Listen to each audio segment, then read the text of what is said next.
Hi hello friends, welcome back Pavani cooking channel. ఈరోజు మన ఛానల్లో పన్నీర్ కర్రీ తయారీ విధానం చూద్దాం. ముందుగా దానికి కావాల్సిన పదార్థాలు పన్నీరు, ఉల్లిపాయలు, పచ్చిమిర్చి, కొద్దిగా కరివేపాకు ఇవన్నీ సిద్ధం చేసుకొని ఒక కళాయి పెట్టుకొని తగినంత ఆయిల్ వేసి పన్నీరు బాగా డీప్ ఫ్రై చేయండి.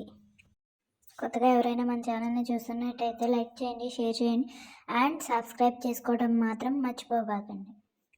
పన్నీర్ని బాగా ఫ్రై చేసిన తర్వాత కొద్దిగా పసుపు యాడ్ చేయండి. తగినంత పసుపు యాడ్ చేసిన తర్వాత ఒక 5 నిమిషాల పాటు బాగా పసుపులో ఫ్రై చేయండి. ఫ్రై చేసిన తర్వాత నేనైతే ఆయిల్ కొద్దిగా ఎక్కువగానే వేసాను, మీరు కూడా వేసుకోండి. తర్వాత కొద్దిగా కారం, గరం మసాలా, ధనియాల పౌడర్ అన్నీ తగినంత వేసుకోండి.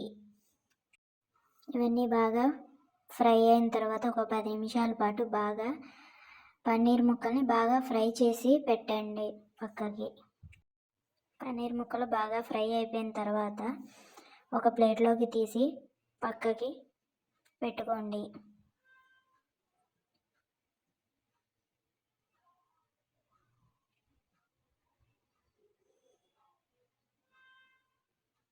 ఆ తర్వాత ఆ కళాయిలోనే కొద్దిగా ఆయిల్ వేసి మనం ముందుగా కట్ చేసి పెట్టుకున్న ఉల్లిపాయలు, పచ్చిమిర్చి, కరివేపాకు అన్నీ వేసి బాగా ఫ్రై చేసి తర్వాత తగినంత సాల్ట్ కూడా యాడ్ చేయండి. కొద్దిగా అల్లం పేస్ట్ కూడా యాడ్ చేయండి. నేనైతే అల్లం పేస్ట్ ఇంట్లోనే ప్రిపేర్ చేసి పెట్టాను. తర్వాత టమాటా పేస్ట్ కూడా తయారు చేసి పెట్టుకోండి. టమాటా పేస్ట్ కూడా వేసి కొద్దిగా పసుపు, కారం, గరం మసాలా అన్నీ తగినంత యాడ్ చేసి పెట్టండి. ఇవన్నీ బాగా ఒక 10 నిమిషాల పాటు ఫ్రై అయిన తర్వాత కొద్దిగా వాటర్ కూడా వేయండి. వాటర్ వేసిన తర్వాత మనం ముందుగా ఫ్రై చేసి పెట్టుకున్న పన్నీర్ ముక్కలు దాంట్లో యాడ్ చేసి ఒక 10 నిమిషాల పాటు బాగా మగ్గించండి. ఆయిల్ పైకి తేలిన తర్వాత ఒక 5 నిమిషాల పాటు మగ్గిస్తే మన పన్నీర్ కర్రీ తయారీ విధానం రెడీ.